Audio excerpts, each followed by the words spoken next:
Good afternoon, everyone. My name is Rebecca Saltzbaugh, and I am with the Christopher and Dana Reeve Foundation. I would like to welcome everyone to today's webinar on self-advocacy for women living with paralysis. Thank you all so much for joining us. Before we begin, I would like to take just a moment to introduce you to our presenter, Lauren Prizzuti. Lauren is the founder of River Oak Psychology in Michigan. She is a licensed psychotherapist, a disability activist, speaker, educator, and community leader. Diagnosed with muscular dystrophy at age 2, Lauren has been using a power wheelchair since she was 5 years old. Her firsthand experiences revealed that traditional mental health professionals rarely have a lifetime of knowledge and experience to work effectively and truly connect deeply with those affected by medical conditions, chronic illnesses, and disabilities. Lauren's training and knowledge of empowerment, inclusion, resiliency, mental health, ableism, disability, and related topics have motivated her to become a global change agent. Lauren holds a bachelor's degree in sociology from Central Michigan University, as well as 3 graduate degrees from Grand Valley State University, a Master of Education, an Educational Specialist degree, and a Master of Social Work. I just wanted to point out that we do have Spanish captioning available for today's webinar. You can access that by checking out the instructions for doing so in our chat box. So check the chat box if you would like to have the Spanish captioning. In addition, we will have time at the end of Lauren's presentation for questions and answers. So please feel free to submit a question if you'd like to during the webinar in the question and answer box, and Lauren will answer that at the end of her presentation. With that, I will turn today's webinar over to Lauren. Thank you so much, Rebecca, for that introduction. And with that, we will go ahead and get started. Thank you for joining me for this webinar today. I'm really excited to talk with you all about self-advocacy for women living with paralysis. And I'm hoping that you will be able to walk away from this presentation today with some new perspectives, ideas, strategies, and skills for becoming a stronger self-advocate in your own life.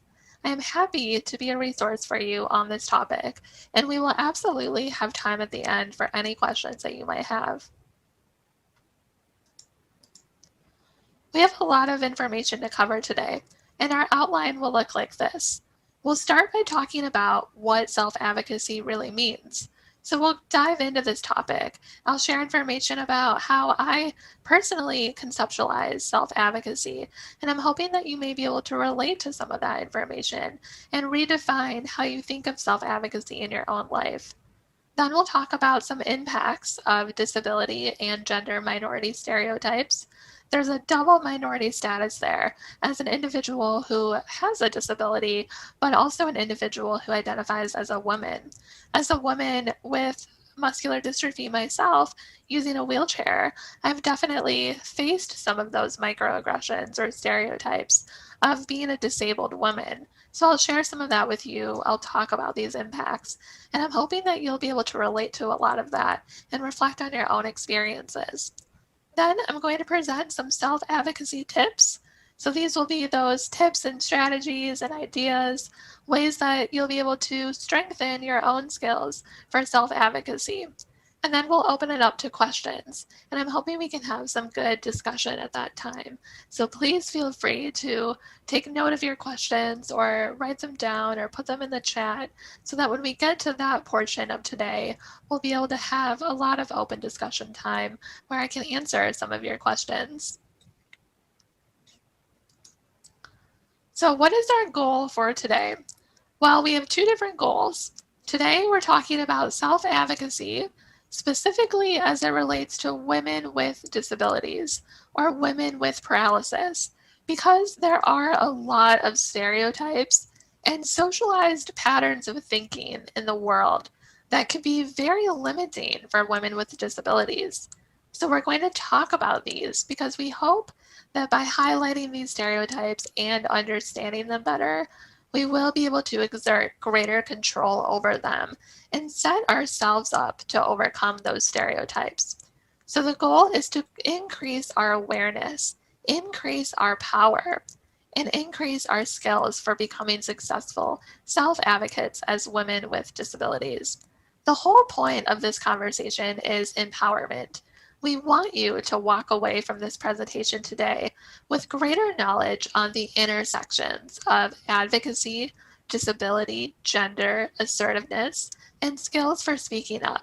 So those two goals for today. One, we have to understand these things. So we'll be working to understand the stereotypes and socialized patterns of thinking. And our second goal is to empower, because we want to empower ourselves today to become stronger in this area. And ultimately, we're doing this because your voice matters. I want all of you to know that you have a voice. Your voice matters. What you have to say is important. Your internal experiences are important. It's important that you have your needs met. And as we all know, sometimes having a disability means that some people in the world might not understand our needs.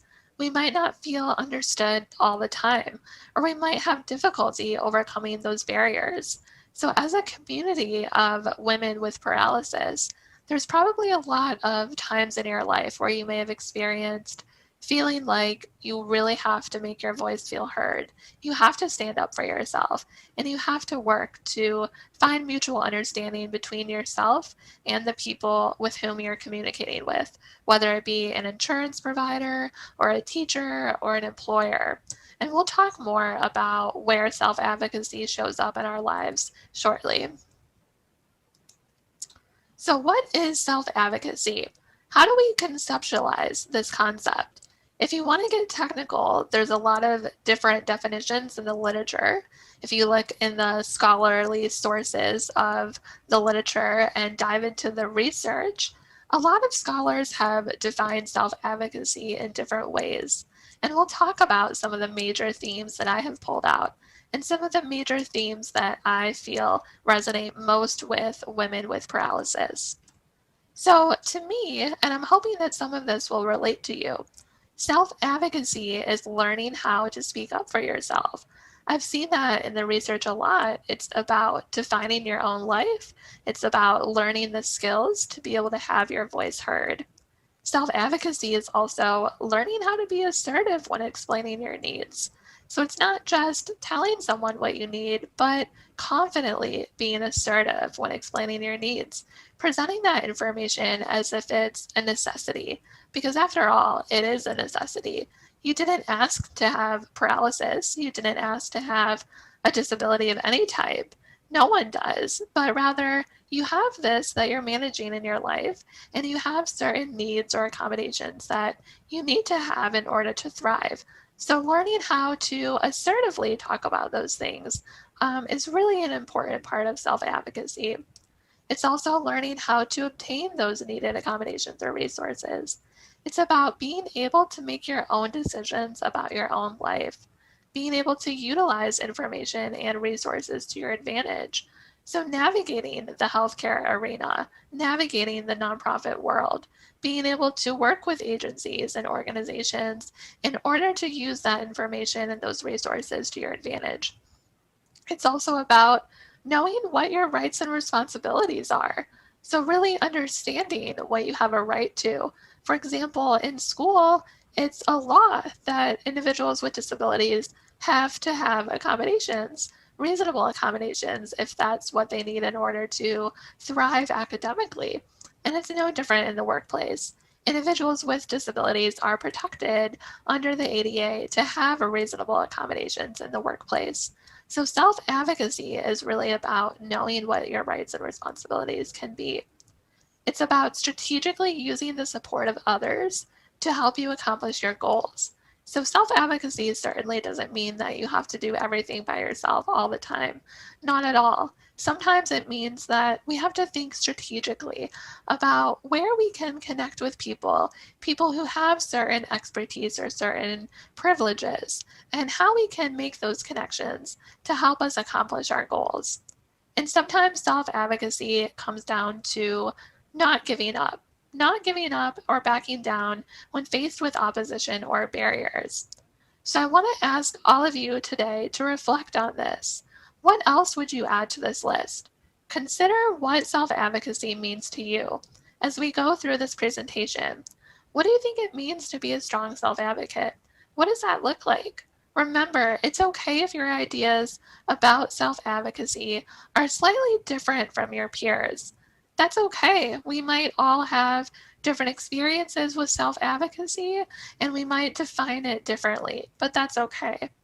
The important thing is for you to understand self-advocacy in a way that feels most empowering to you. For me, I believe a strong self-advocate is someone who is able to understand what their needs are and is able to communicate about their needs in order to accomplish their goals. Simply put, I believe the goal of self-advocacy is for you to decide what you want and then develop and carry out a plan to get it. And we'll talk more about that as we move forward. Okay, we are going to go through some quick true or false questions here to further explain self-advocacy. Now, this first one is a very easy one since I just spoke about this in the last slide. Being a strong self-advocate means that you have to do everything yourself. True or false? I'm hoping that you'll be able to recognize that fairly quickly as false, because that's not true. In fact, sometimes being a strong self-advocate means that you have to recognize what you want, but also recognize that you're ill-equipped in some way. So you strategize, like I mentioned, and intentionally seek out guidance from an expert or someone with greater knowledge or someone with resources who can help you along the way. And that's absolutely a part of self-advocacy because you're still explaining what you need and what you want, but you're just getting some resources or some expertise to help you along the way. Okay, next true or false question. Self-advocating about your personal needs is easy. Not true. This is false because it might feel really scary or really intimidating to have to speak up and communicate about your needs. I know that that can be really overwhelming sometimes, but with practice, it will become easier over time. Speaking up can help make sure that you get the accommodations or the services that you need to live your best life. It can also help educate the other person who you're talking to and help increase their awareness of disability, diversity, and inclusion. True or false? As a self-advocate, you should apologize for your needs. False. This is absolutely not true. It's really important that you practice being unapologetic as a self-advocate. So keep in mind that you didn't ask to have paralysis. It's not something that you can control. It's just part of your life that you have to manage. So I want you to challenge any internal beliefs that may limit you and practice speaking confidently about what your needs are so that you can take control over your life and reclaim the power that you have. As a therapist, this is one of the biggest things that I work on with my clients, reclaiming the power that they have. And a lot of times that goes along with learning to be unapologetic for who they are and avoiding those tendencies to apologize for their needs. True or false? Self-advocacy is rarely met with opposition. So this is false again, not true, because sometimes being a strong self-advocate means that we have to, unfortunately, experience difficult conversations with people who misunderstand our needs. Sometimes we have to develop the skills to cope with that distress so that we can push forward through that opposition and remain dedicated to achieving equal access, services, or opportunities. So where does self-advocacy take place? Well, self-advocacy can take place anywhere. There's actually no limits to this. So sometimes self-advocacy is within your families and social circles. So this is about helping people in your own personal life understand your needs. This might look like explaining to family members that holidays must take place in a wheelchair-accessible home. It might include asking friends about the details of events in advance so that you can plan for any accommodations that you might need. This can also look like being able to openly discuss your paralysis with a romantic partner without apologizing for your needs. So within your families and social circles, it's all about explaining to the people who are closest to you what your needs are without apologizing and planning those things in advance, like going to events or having family gatherings. Self-advocacy may also occur within your wider community. This is about assuring your equal access to community participation. So this might look like writing a letter to a restaurant owner to explain that the building is not accessible for you, or calling a concert venue in advance to ask about accessible seating options, joining a local committee to represent the needs of individuals with disabilities in the city hall decisions. Or if you need caregiving assistance, this might look like confidently explaining exactly how you prefer your care to be done. Self-advocacy may also occur within your K-12 school or on college campuses or in graduate school, whatever your academic life looks like. This is about securing accommodations so that you can thrive academically. This might involve communicating closely with your teachers or professors to talk about your classroom accommodations, meeting with college advisors or administrators to be granted wheelchair accessible housing on campus. Maybe it's advocating for inclusive programming so that you can fully participate in extracurricular school activities. All of these things would involve self advocacy because you're advocating to have your needs met within the school setting. Very similar to school, you have rights for accessing accommodations within your employment setting. So under the ADA, like I mentioned, you have those protections. So it's absolutely okay to ask for accommodations to succeed in the workplace. This might involve talking with your employer about the accommodations that you need, communicating to ensure that you have access to wheelchair accessible parking, bathrooms, and other spaces, or being able to establish healthy relationships with colleagues where you feel included as a woman with paralysis. So, all of these things and more may show up in the workplace, and this may require you being a strong self advocate for yourself in order to have a positive work experience. Probably most of you are familiar with navigating healthcare centers or clinics and knowing that you do have to speak up about your differences and your needs and any accommodations that you might need in your healthcare. So, this is about getting your needs met to maintain your health and wellness. This might mean keeping up with your sexual and reproductive health needs and not being overlooked as a woman with paralysis. Absolutely. We want to make sure that you're treated equally and that your medical professionals don't have any bias or stereotypical assumptions about your sex life as a woman with paralysis. It's also about directly asking all your questions to your healthcare team and ensuring that you receive appropriate answers. Self-advocacy may show up in healthcare by receiving any needed accommodations for medical treatment, such as if you need a caregiver or someone present to help you transfer for a medical procedure or a test in the office, you should have that accommodation. And if needed, you may have to self advocate for yourself to ensure that you have mental health care from providers who fully understand disability and paralysis. So it's all of these things. In order to be a positive advocate when it comes to your health, you want to be thinking about these things and making sure that you have the confidence and the opportunity to speak up for yourself. And finally, self-advocacy may show up when you're communicating with insurance companies or other service providers. This is really about ensuring that you have healthcare coverage, equipment, or services that are needed for your quality of life. So, this might include communicating about what equipment or medical supplies are needed and then creating a plan for receiving it. And as a self advocate, when it comes to insurance or other service providers, you may have to directly confront individuals when there are issues with coverage, delivery delays, repair needs, or other concerns. That can be really important as well. So now we're going to transition to talk about the impacts of disability and gender minority status.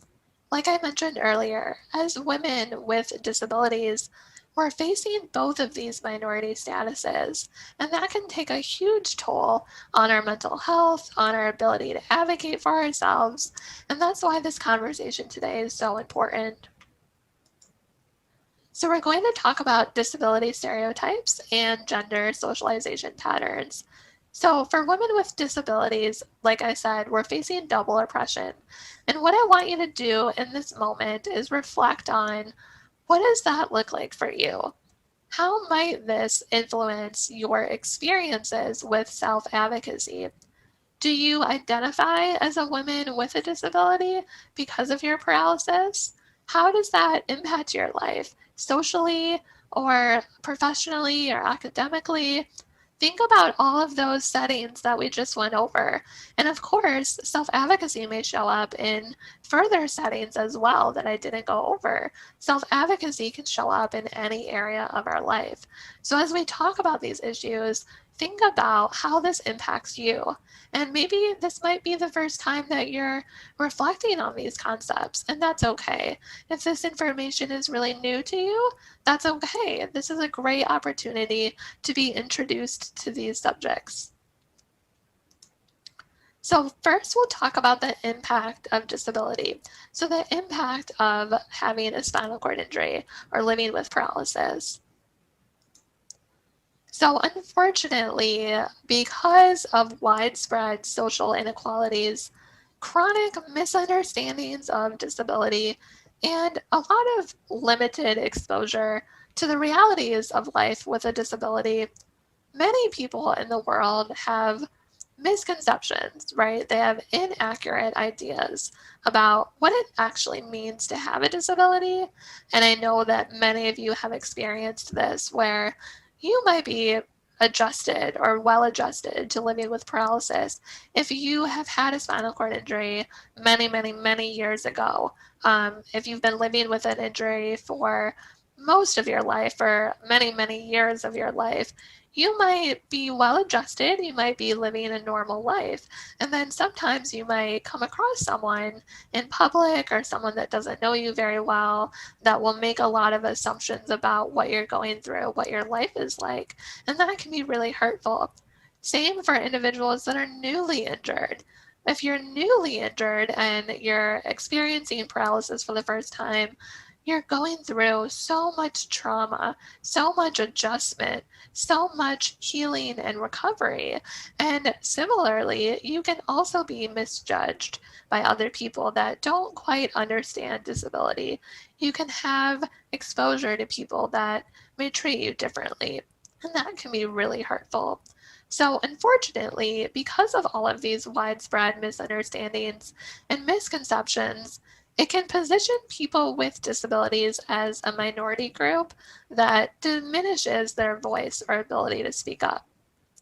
So individuals with disabilities may be perceived as less intelligent than they are, which is really sad and unfortunate because that can be really hurtful and it can be very limiting for people when they are perceived as less intelligent than they are. That can lead to a lot of internalized ableism, and that is something that I'm always trying to speak out about so that we believe in the potential of individuals with disabilities and have high expectations for individuals with disabilities. Individuals with disabilities may also experience others around them that are acting very uncomfortable. Individuals with disabilities may be socially excluded due to the lack of inclusive spaces or practices. They may be subject to other people speaking over them. So this is a big one, especially if you had a spinal cord injury earlier in life to the point where you've been living with paralysis ever since the period of adolescence. Sometimes for adolescents and young adults, it's really hard to find their voice because they have all of these teachers or healthcare professionals or, physical therapists or all these people that are subjects of authority that are speaking over them, and that can be really limiting for their own empowerment. Individuals with disabilities may also be given less information because they're not perceived as capable of autonomy. Again, a really sad stereotype that exists. Or they may be ignored by professionals, as professionals may speak to caregivers or parents rather than the individual. And I hate when this happens. I absolutely hate it when I hear stories about an individual that uses a wheelchair and they're almost just ignored or disregarded because a professional might have stereotypes or bias or, not view the individual as a fully functioning, capable adult. And that's really hurtful, and that can be very limiting for an individual's sense of empowerment. So, what else would you add to this list? Think about some of the other stereotypes or subtle microaggressions that you may have experienced because of your identity as an individual with a disability. Unfortunately, all of us with disabilities usually experience at least some oppression like this at some point in their lives. And this takes a big toll on mental health, on the ability to practice self advocacy, because you may feel exhausted, feeling exhausted, having to overcome all of these stereotypes all the time. You may feel chronically misunderstood. You may feel isolated from the mainstream community, or you may feel like your voice is being diminished because of these stereotypes. And if you experienced any of these things in your life, it makes sense that you might lack some motivation or confidence for speaking up.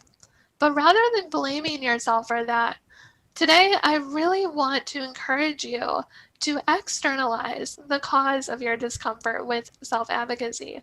So instead of blaming yourself or thinking of yourself as someone that's just not capable of self advocacy or, just not skilled enough, I don't want you to blame yourself. Instead, I want you to externalize the cause, because your discomfort or your lack of confidence with advocacy is probably stemming directly from these social stereotypes rather than any internal deficits on your part.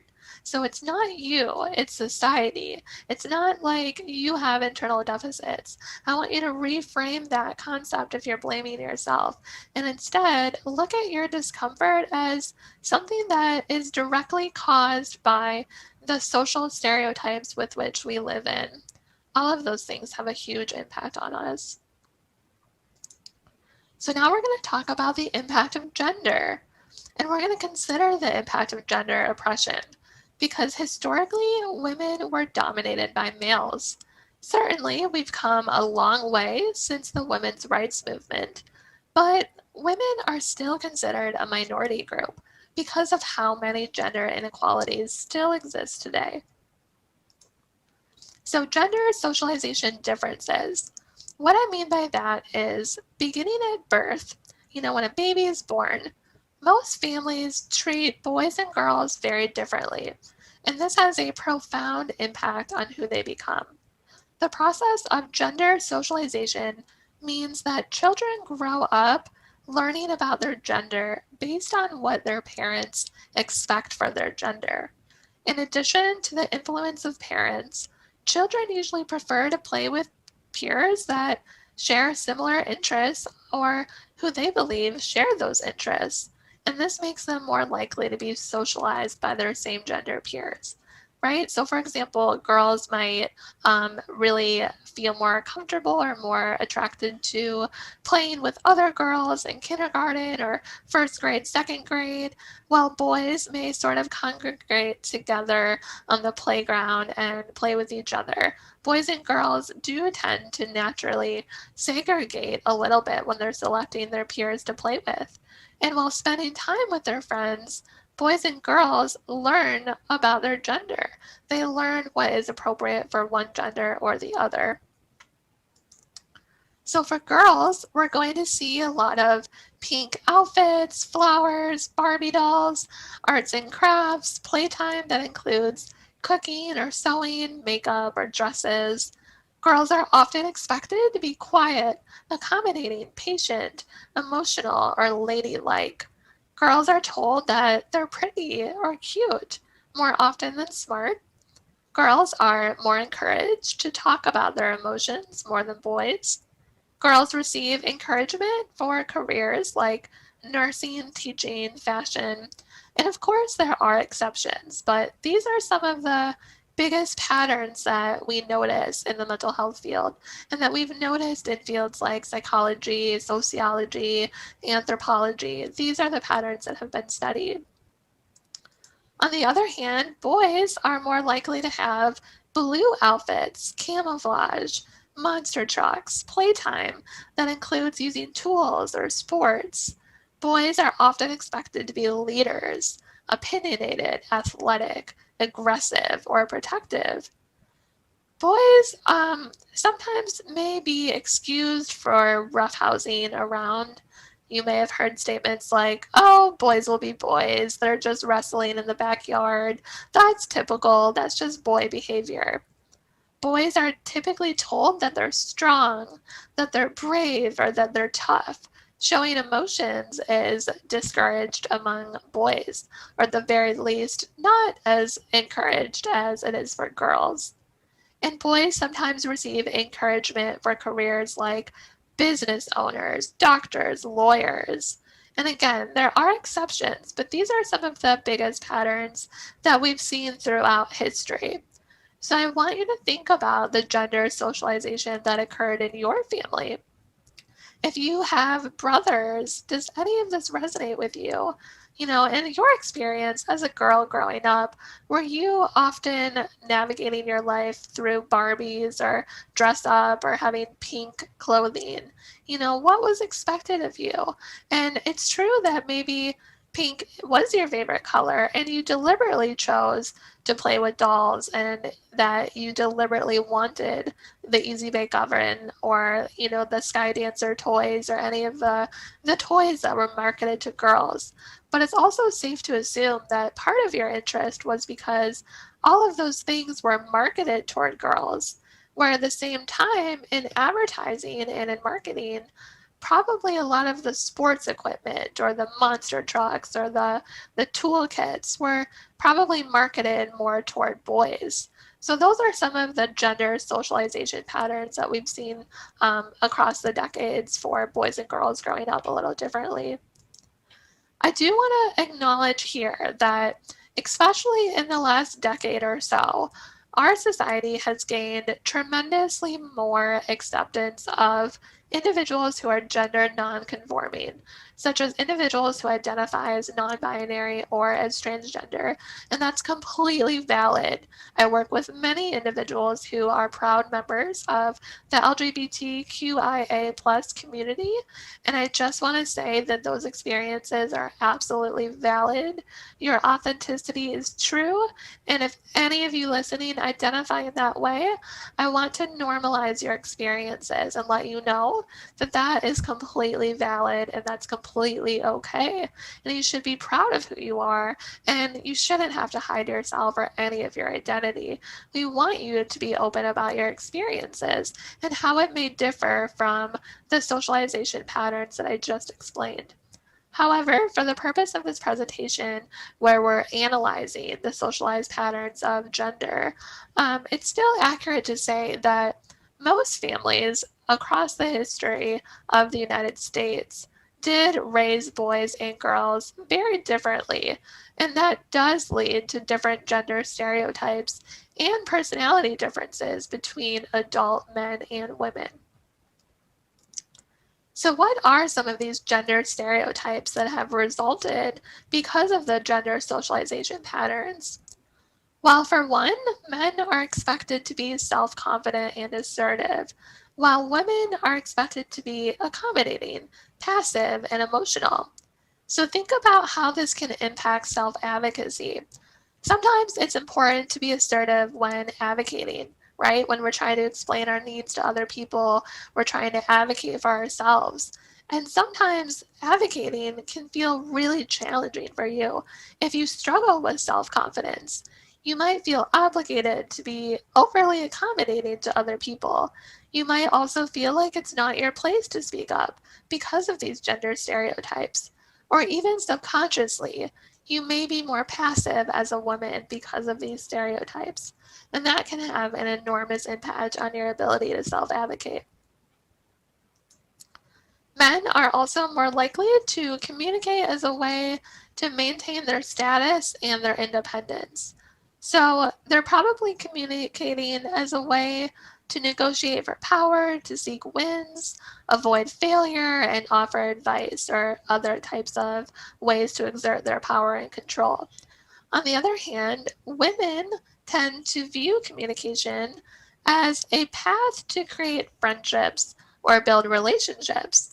So women use communication as a way to get closer, as a way to seek understanding, or as a way to find some type of equality or symmetry among people. So, because of these gender stereotypes, women may be reluctant to speak up and advocate for their equal rights and opportunities because you might care more about hurting another person's feelings or making someone else uncomfortable than about getting your needs met in school or in the workplace. As a woman, sometimes we view communication as this avenue to bond with each other. I know myself included, I really enjoy communication. I really enjoy getting to know people, building friendships. But when it comes to self advocacy, this might be problematic for the purpose of getting my needs met because it limits my assertiveness as a wheelchair using woman. And it can portray the idea that my needs are not as important. So I want to encourage all of you to reflect on this and think about whether you have ever sacrificed your needs just to keep the conversation civil in order to avoid conflict. So think about that. Do you avoid conflict? Are you a people pleaser? And if that's a pattern for you, think about how you might be able to change that habit. Remember that sometimes self advocacy will be met with opposition. We talked about that earlier, and that's okay. The important thing is to continue advocating. Don't give up so that you can access what you need to thrive as a woman with paralysis. Another gender stereotype is that sometimes men use fewer facial expressions than women. Men also smile less. It's just known in the research. Women, on the other hand, tend to rely heavily on facial expression and paralanguage.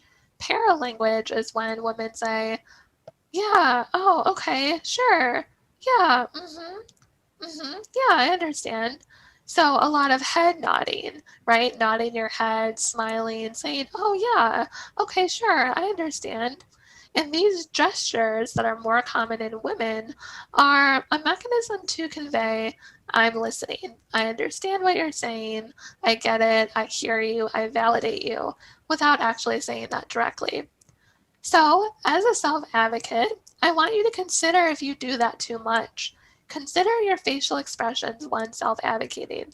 Because if you find yourself doing that way too much, smiling too much, coming off as overly passive, overly accommodating to people of authority, particularly men, you may be perceived as someone that will not fight for what they want and what they need, right? If we're being overly empathetic, if we're saying, oh sure, yeah, I understand, okay, yeah, well, if you say so, I guess that's how it is.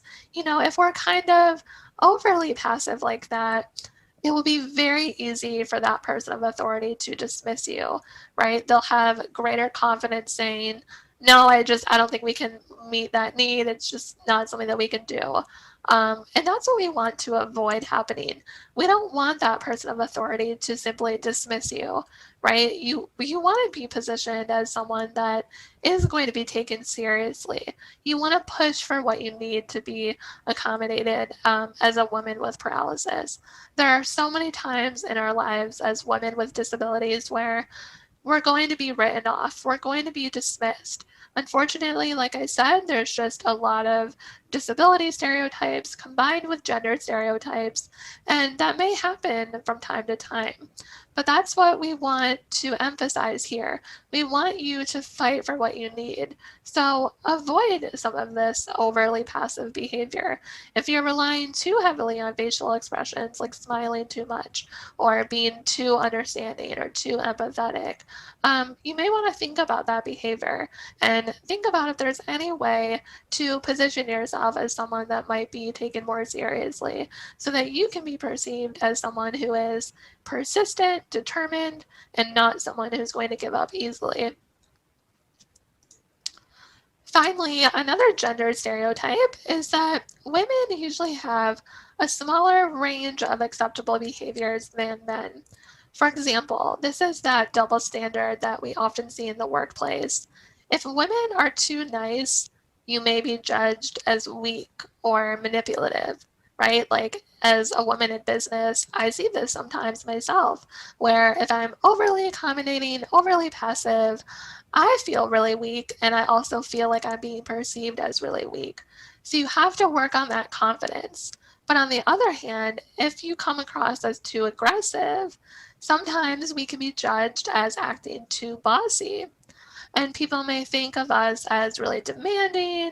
They may have really negative perceptions of us, and that can be hurtful for us in the same way.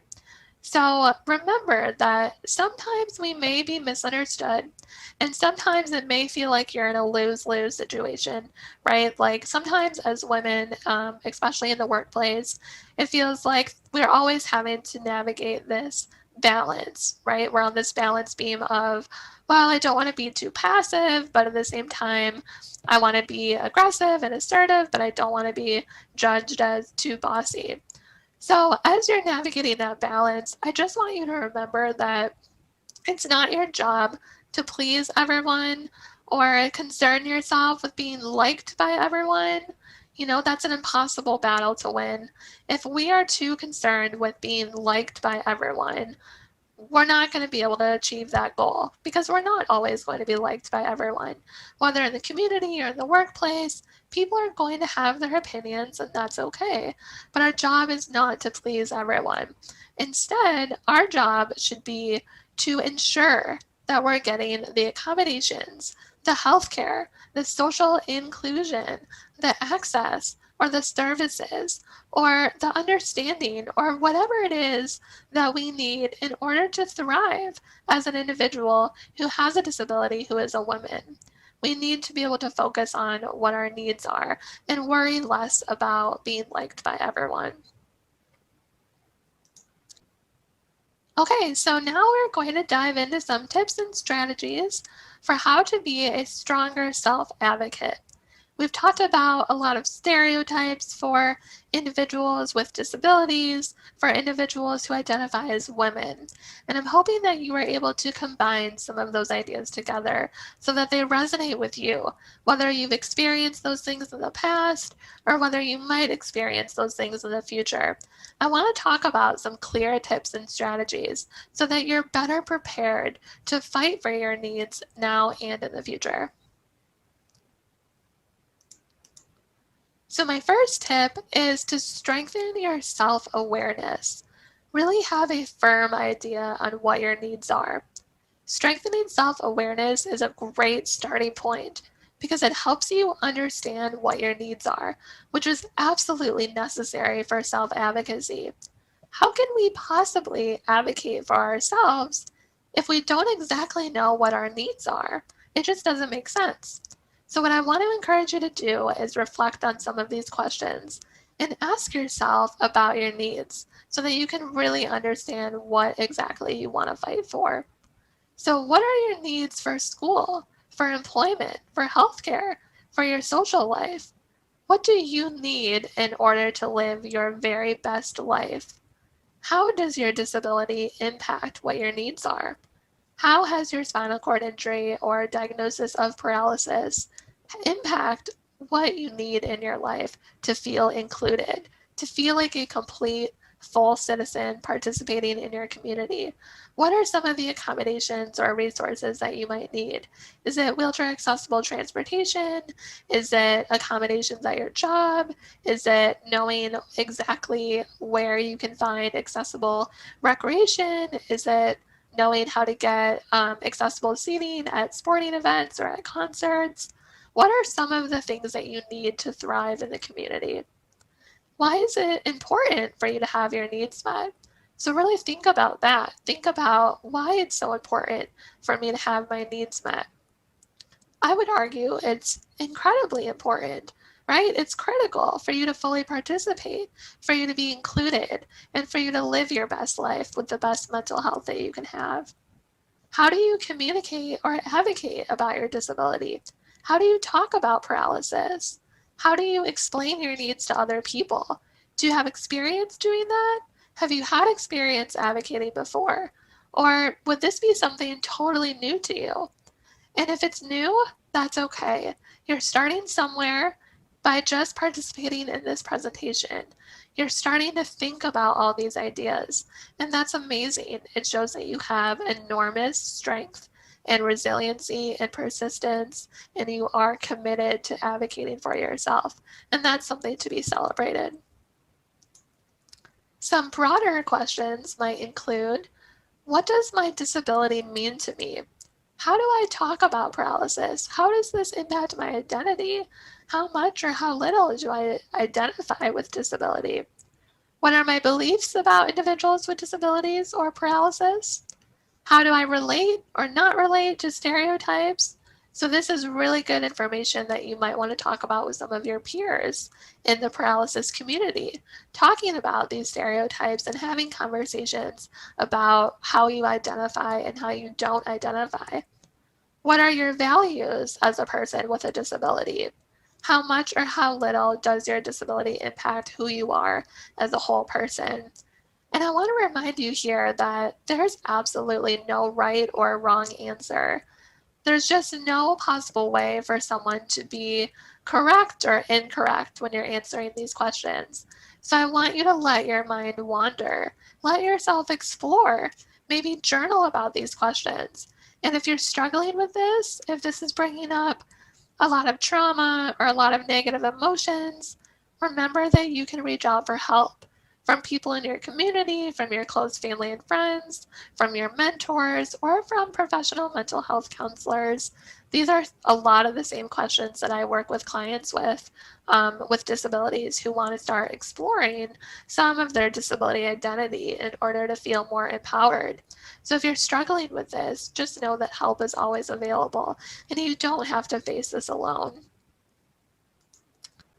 Okay, so a next step for strengthening self-advocacy skills is to develop a vision.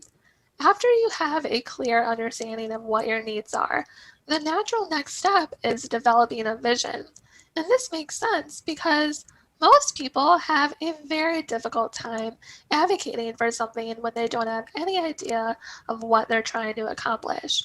Anytime that we go into an act of self-advocacy, when we go and have a conversation, when we make that phone call, or we go and have a meeting, or we write a letter, or we try to do something that looks like advocating, it's going to be so much easier when we have a plan, when we have a clear vision of what we want to get out of that conversation or that meeting.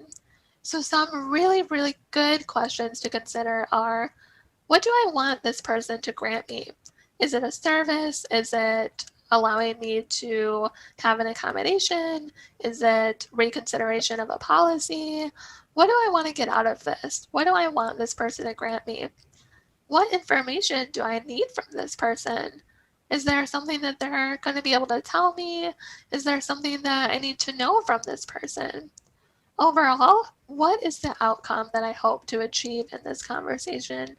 Again, really similar to just what do I want this person to grant me? Thinking really broadly about what is the outcome that I want? What is that ideal outcome? It's also really important to consider, how am I going to explain what my goal is? Maybe I should practice that with a friend or family member, someone I trust. Maybe I should role play this conversation. How will I explain what my goal is? It's really important to practice that. And why is your goal so important? You have to think about how the other person might respond to you. They might have questions for you. They might not understand the importance of your goal. They might not see the validity of it. They might hear you, but they might say, yeah, I understand you want this, but I don't really get why it's so important. So you have to be prepared to respond to that by justifying what you're asking for. If you're asking for an accommodation, For example, you really want to have a clear vision for why that is so important. So in the workplace, you might know that having a different type of workspace, or maybe working remotely, or just having any type of accommodation, that might help you fulfill your goals at work. It might help you perform better. It might help you do the best job that you can so that you can thrive in the workplace. But I want you to think about why that is. I want you to have some evidence, some justification, so that when you go into that meeting with your employer, or you have that conversation, you're able to explain why that goal is so important, why that goal matters to you, and how that goal can help fulfill your needs. When people have a clear vision for what they need, why exactly they need it, why it's important for a person's safety, quality of life, or equal access to something, they're usually much more successful in accomplishing their self advocacy goal. So keep that in mind. Always develop your vision. Number 3, acknowledge obstacles. This is really important because when we're blinded to the barriers that exist, it can certainly make them much more difficult to overcome. Sometimes talking about disability barriers can be difficult or painful. It might bring up some trauma, some negative emotions. You may find yourself wanting to only focus on the positives, so people might sugarcoat things or put a positive spin on everything. And it can be really hard to have those conversations. It can be really hard to acknowledge your obstacles because sometimes we don't want to acknowledge disability barriers if they bring up negative feelings. But what I have found to be true over the years of experience that I have helping people and families affected by disabilities is that ignoring the obstacles doesn't make them go away. Just like ignoring our emotions doesn't make them go away. Acknowledging our obstacles helps us take more control over them because it positions us to carefully plan around the barriers and develop solutions for attacking what stands in our way. I talk about this all the time as a therapist, right? We bottle things up so often. We don't want to acknowledge some of the mental health struggles that we have. Maybe we don't want to acknowledge some of the disability related barriers. But what happens is it builds up inside of you. And without being able to openly acknowledge these things and self express yourself, it's really hard to overcome these things. It's really, really tough to feel like you can heal from them or like you can exert control over them. So, by acknowledging our obstacles, that is a much healthier approach than avoiding them. If we can acknowledge them, we're going to have more success in overcoming them. So, some really good questions to ask yourself include: what are the obstacles that pose a threat to having my needs met? Is it a lack of resources? Is it people of authority? Is it a law or a policy or something else? Do I know others who face the same obstacles? How have they overcome these obstacles? What knowledge or guidance might I need to face these obstacles? And if the obstacles cannot be changed, what else are my options? What other avenues can I explore? The answer is usually not to give up. Very, very rarely is that an answer. In most cases, even if the obstacle cannot be changed, we can still strategize what other options might exist or what other avenues we can explore. So, again, just reflecting on these things can be really healthy and can help you a lot in your efforts to self advocate for yourself. Number 4, we have to remember our strengths. So I want you to think about what you're good at. Every single person has internal strengths and resources that can help them in their self advocacy efforts. Sometimes I know it can be really hard to identify what strengths we have, especially if we don't spend a lot of time reflecting on what we're good at. So you may find it helpful to talk with your family or friends or a counselor or some people that you feel safe with to help you reflect on what you know to be true about yourself. to talk about the things that you're good at, to get feedback from other people, to go through this process of self-discovery so that you have a really firm grasp on what your strengths are. And I want to give you some examples of what strengths that you probably have already. And these would be particularly useful for self-advocacy. And I bring up a lot of these strengths because most people that live with paralysis or disability of any kind have a lot of adaptation skills, determination, resiliency, empathy, resourcefulness. A lot of these skills listed here are naturally within you already. So think about how any of these may resonate with you and what other skills you would add to this list. There are a lot of different types of skills that can be important for self-advocacy, and sometimes just reflecting on what you're really good at can help you increase your confidence and sense of empowerment in order to be successful as a strong self-advocate. There are so many strengths that you might be holding within yourselves. And whatever strengths you have, you can always find ways to bring them into the picture when you're advocating for yourself.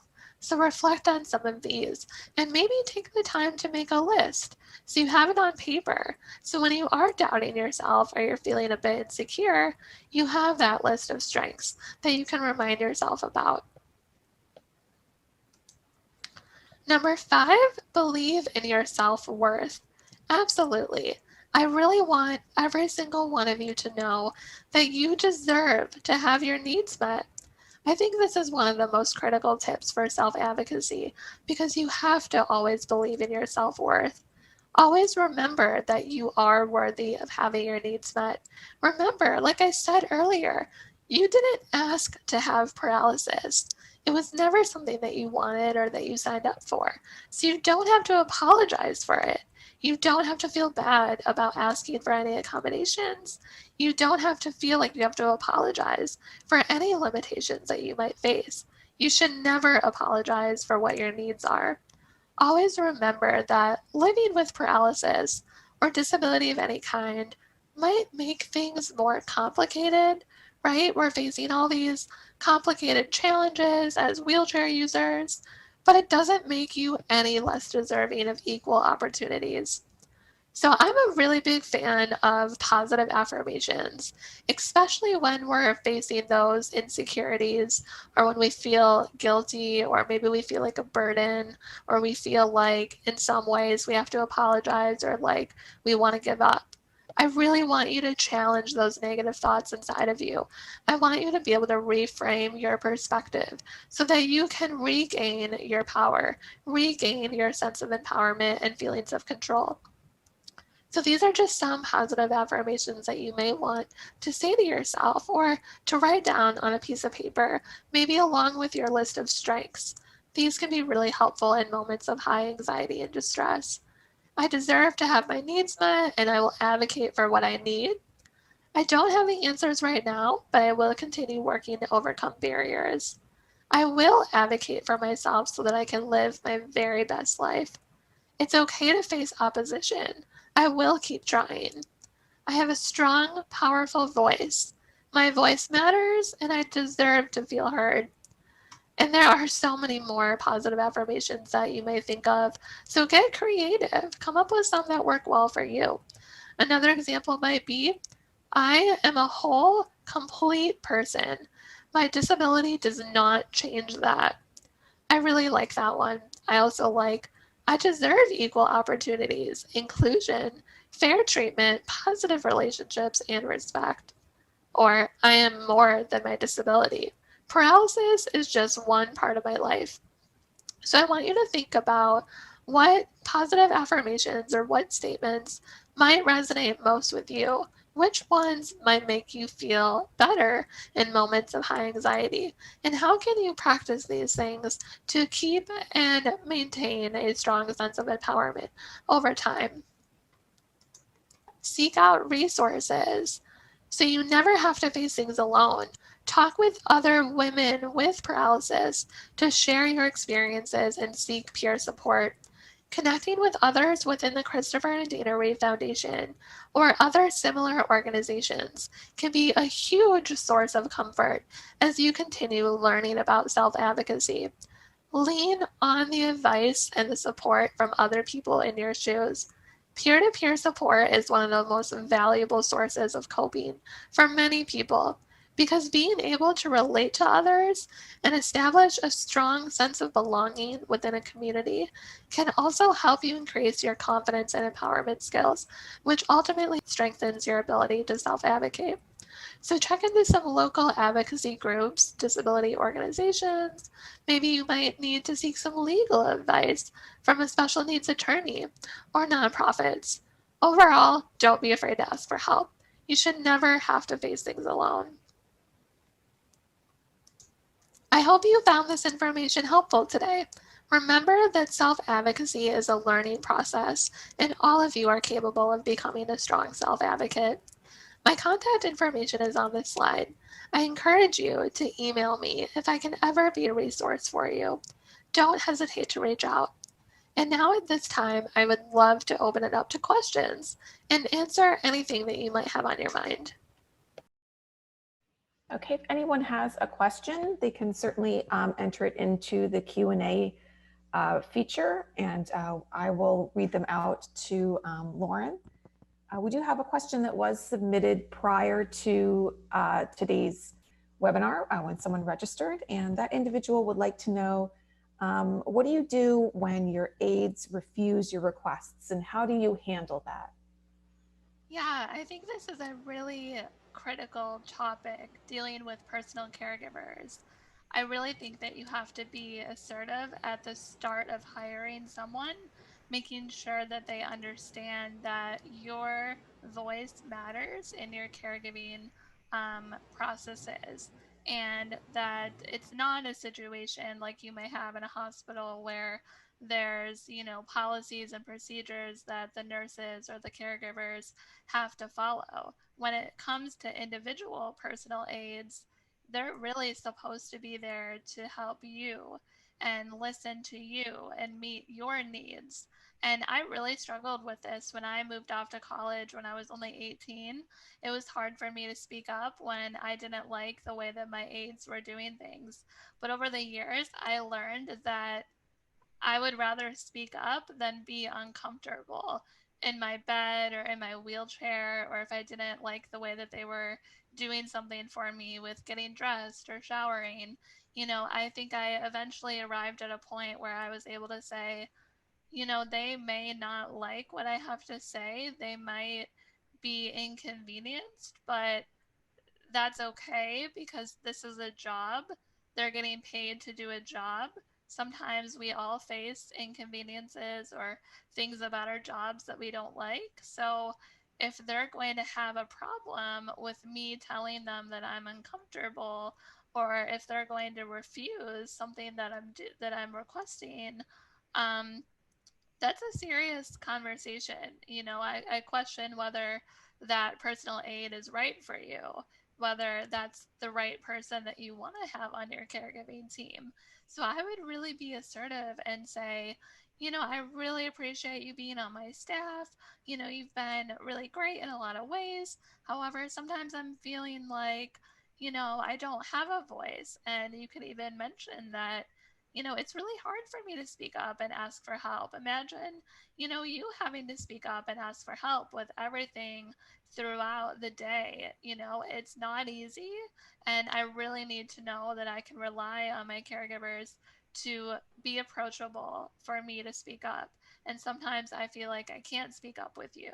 So I would be transparent. I would just come to them and say that you've been struggling with feeling like, that you can't speak up, or that they're not willing to accommodate certain things. They're not really approachable. They're not making it easy for you to receive the help that you're getting. And I would just let them know and remind them that this is a job, that they are getting paid to help you, and your comfort is most important.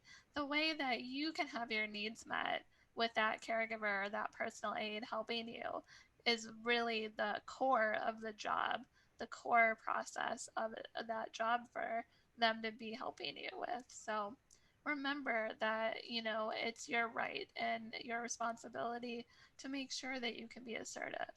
And if you struggle with that, maybe bring in a friend or, a family member so that you don't have to have that conversation all by yourself. Maybe a friend and both of you could say, this is what we've been noticing. You're not in trouble. We just want to talk about this because it is an issue. I have another question.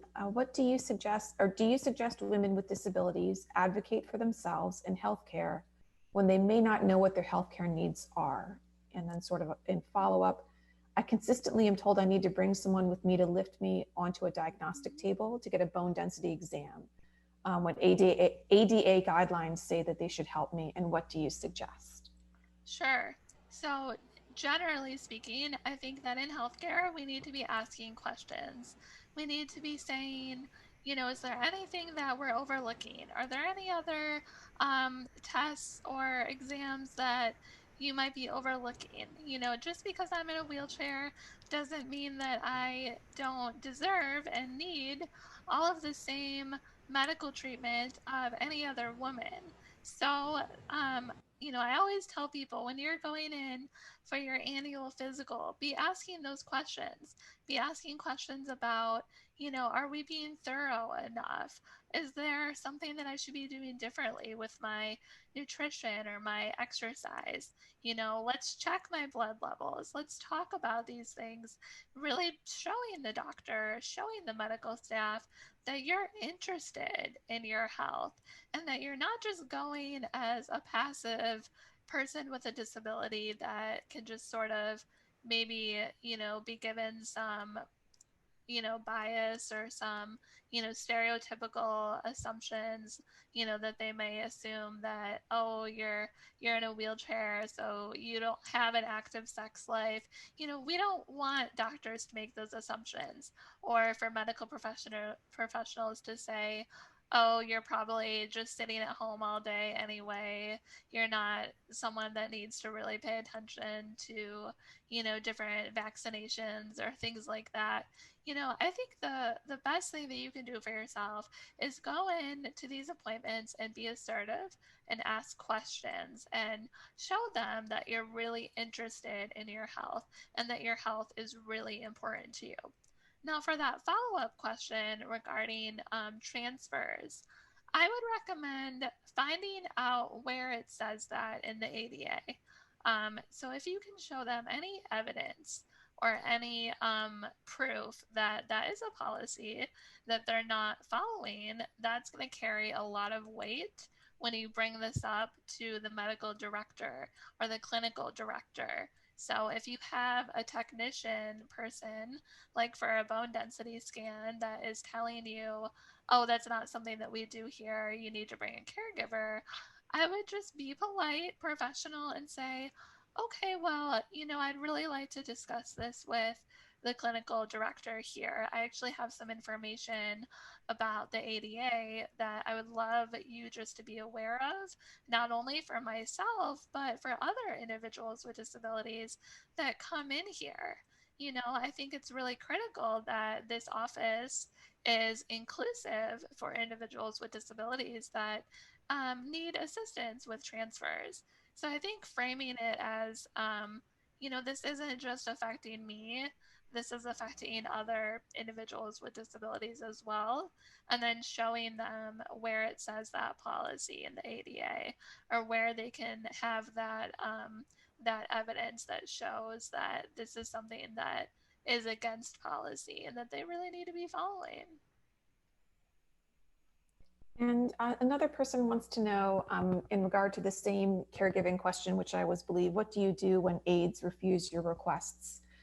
How do you handle that when the care provider is not paid? Sure. So if you're not able to fall back on this is a job and you're getting paid, I still think that some of the same approach can be useful for saying, you're in this position because you're here to help me. And I know that it's really awkward sometimes for me to ask you for things and then for you to maybe not feel comfortable with them. But I really am in a position that I rely on you. This may be volunteer, you may be a friend or a family member, but I really rely on this care. I really need this care. It directly affects my quality of life. And imagine, if you were in my position, I'm sure that, because you're not in my position, it can be hard sometimes to really imagine what it's like to ask for help, right? It's hard to imagine what it would be like to have caregivers. But I want to explain it to you just so that we can build some mutual understanding. So I can tell you that it's really hard for me to ask for help. And I really appreciate you in my life to be a caregiver, but I want you to be the best caregiver that you can so that we can have a strong relationship as receiver of care and person providing care. And here are some things that I really need us to agree on. So I'm hoping that we can come to an agreement where, I can have my needs met, and you can also be able to express your concerns to me. Maybe you're concerned about things that I'm unaware of. Maybe I'm concerned about things that you're unaware of. Maybe doing this over lunch or over a dinner, or just having some type of meeting. I would not recommend having this conversation in the middle of receiving care. Like if I'm in the shower or getting dressed, that's not the time to bring this up because you don't want any negative reactions that will directly impact you in that vulnerable moment. So I would recommend setting aside some time where she's not, or he or she is not serving in the role of a caregiver, where you're just communicating as people and just be honest about the problems that you're noticing, and be transparent about how it's affecting your quality of life, and really just find empathy with each other. I think building mutual understanding can help a lot. And if you've done that and it's still not working, and you've brought in family members and friends to try to, back you up and get your point across, and it's still not working, I would start a conversation about whether they're really the right fit for you, and maybe exploring some other resources or some other options for care, because that should not be happening where they're refusing your request. Another member of our audience wants to know if you have any experience or advice regarding having caregivers accompany you at work. This individual was hired in the last week and is considering how to express this needed accommodation to the Human Resources Department. hmm I would be honest with them that you need assistance. And if they're not able to provide you with someone, then ask for that accommodation to bring someone with you. I have been very transparent when I've worked in offices. I haven't brought this up in interviews because to me, it's not something that should be brought up in an interview. But once you receive that job offer, I think it's perfectly understandable to say, so, as you might imagine, I have a disability and I need personal care assistance during the day. I need assistance using the bathroom. I need assistance with my lunch, getting it out, getting things set up.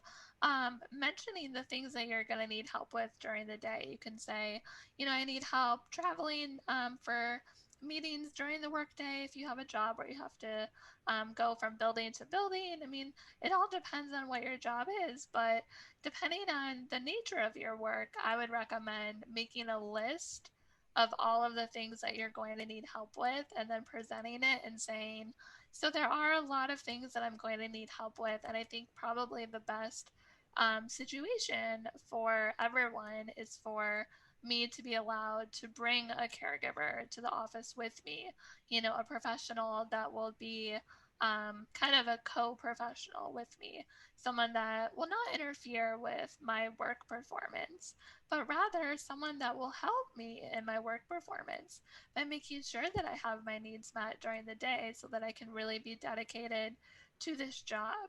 So I would present it in a very clear, um, non-confronting way, or non-fighting way, not getting into a big argument, not getting into feeling like a burden by any means, but just presenting it in a clear format, whether it's a document with bullet points of all the accommodations that you're going to need, or just sitting down with HR and having a frank conversation about all of your needs, without apologizing, but rather just saying, you might not know, but as someone with paralysis, these are the things that I'm going to need help with, and here's how I plan on meeting my needs. And I need your permission to have a caregiver here with me so that I can have my needs met. And then someone else wants to know what can you say when someone leans on your wheelchair? I would just say, hey, so you might not know this, but a lot of people don't usually lean on my wheelchair, and it's kind of weird for me when you do, right? Like, I would just be honest. I would just come out with it and say, so I know that you lean on my wheelchair a lot. You can even add some humor. You could say, yeah, I noticed that you love my wheelchair. You're always leaning on it. And I've never really had people do that. It's not really normal for me. I don't know. I don't want to make this a big deal, but I just don't really like that. I would kind of not, again, you don't want to attack people, whether it's the HR department or a friend that leans on your wheelchair. A lot of times people do those things without even thinking that it's a concern. They just do it. It's habit. Maybe they're used to leaning against tables or leaning on chairs. They just like to lean on things. They see your wheelchair. They just do it automatically. Maybe they don't even know that it's bothersome to you. So I would just kind of make it lighthearted. You don't want to attack this person, but just say, yeah. So I noticed that you lean on my chair a lot. What's up with that? Why do you do that? Or I don't really do that with other people. So, yeah, it's kind of weird for me. I would just keep it lighthearted and come forward with that statement. And then someone else wants to know, what do you do when your doctor sends you to another provider, for example, for wound care, and when you get to that person's office, they don't have a lift? They want to know, who do they call or what can they do? So, to avoid that in general, I would always say call ahead. Call ahead as often as you can. Whenever your doctor sends you anywhere, you would think it would be common sense for them to know that that place would need to be accessible for you. But there have been so many times that I have been in that situation where I arrived somewhere and they had no idea that I needed, a lift or an elevator or anything like that. So call ahead, call in advance and ask about that. But if you do end up arriving there and noticing that it's not accessible, I would see if you could call that place even from the parking lot and just say, I just want you to be aware that I'm an individual that uses a wheelchair and I just showed up for this appointment and there's not a lift available for me. And I really need to know who I can talk to about this. Is there a maintenance crew? Is there someone in charge of, the building structure? Is there a director of this clinical practice that I can speak to? So really don't be afraid to get your point across by explaining that you're not just gonna go home and pretend like this didn't happen, right? You're gonna find out who you can speak to. Excuse me. So I would recommend calling that place and asking who is the person that needs to know about this. And if you are told that there isn't anybody, don't take that for an answer. There's always someone that you can talk to. So just say, well, it's really important to me that I express this to someone because it's not just affecting me, it's affecting all individuals that use wheelchairs that want to receive service here, and it's really appalling to me that you would turn away patients that use wheelchairs. So I would be honest and find out who you can talk to by calling the place. And then someone else has a question about transfers. When it comes to transfers, do you explain how you would like the transfer to be done? And do you use a belt or any other assistive technology to feel safe? Yeah, so for me specifically, I train my caregivers on how I prefer my transfers to be done. When I interview someone and they say, "Oh, yeah, I know how to do transfers. I used to work in a nursing home," I say, "No, this is going to be a little different. It may be similar, but I'm not willing or comfortable having people transfer me based on any training that they may have had in other settings. So you will have training. I will have former caregivers that will train you prior to your start date. You can say, it's really important that I feel safe with my transfers. I'm the person that could potentially be dropped if I'm not transferred in a proper way that I will train you on. And so, for that reason, for safety, right, you can always blame it on safety. You could just say, for safety purposes, I will be training you, or I will have my family members train you, or I will have my other care providers train you. I would recommend always training them the way that you prefer to have your transfers done.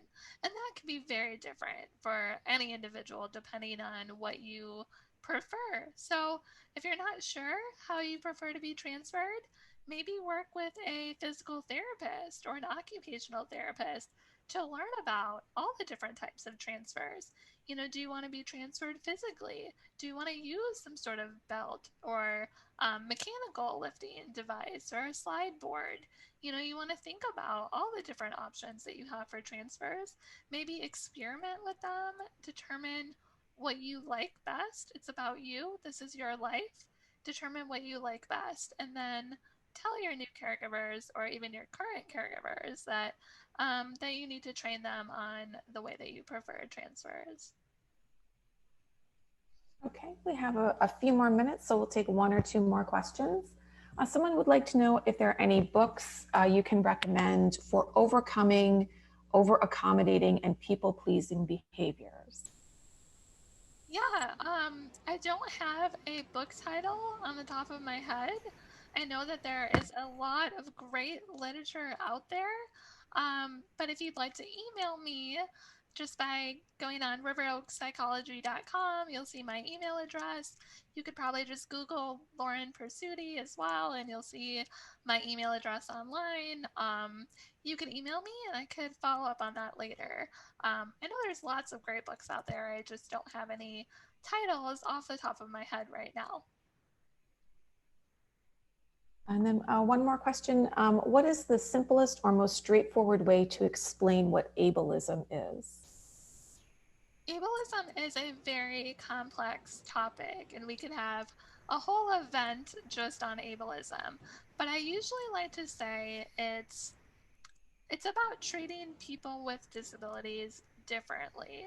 It's about having bias, having stereotypical assumptions, having prejudice or discrimination against people with disabilities. It doesn't always have to be that overt discrimination. It could be in little ways like microaggressions, just comments that are kind of offensive to you, right? Like misunderstandings. It's about having misconceptions about individuals with disabilities. And simply put, I think ableism is about viewing disabilities as less than normal and less than an able bodied person, which is not true. Having a disability is a human difference, right? We have human differences, but it doesn't make anybody less than a non disabled person. It really doesn't. We all have self worth. We're all worthy of equal rights and opportunities. But someone with an ableist mindset would be someone that perceives an individual with a disability as somehow inferior, having that inferior status, which was really sad and heartbreaking. And I love to speak out about it because we need to be making progress toward equality as much as possible. But Mm, I'd love to answer that more in depth too if you want to send me an email. And then our last question, how do you not tire out from advocating for yourself? I think that's a great question. That is a really great question. Pace yourself, practice self care, have a really good social support system, have people that you can really confide in, whether it's a counselor or family members. Give yourself a break, right? Like pace yourself. You don't have to be an advocate 100% of the time. I think that would cause burnout for anybody. So there are days, even for myself, where I just feel exhausted and I just decide, I really need to practice self care. I'm going to take a day off. I'm going to put this problem to the side and I'm going to do something for myself to relax, to feel rejuvenated tomorrow. So just give yourself that grace. Forgive yourself if you need to take a break. Advocating is really hard, it's really exhausting for so many of us. Some people love it, some people hate it, but no matter how we feel about it, it can be really exhausting over time.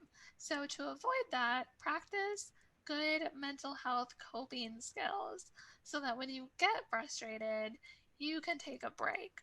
Make sure that you can talk about your feelings and your emotional reactions to the barriers that you face with people that you trust, that are going to listen without judgment and that are really going to empathize and make you feel heard. Those are just some quick tips.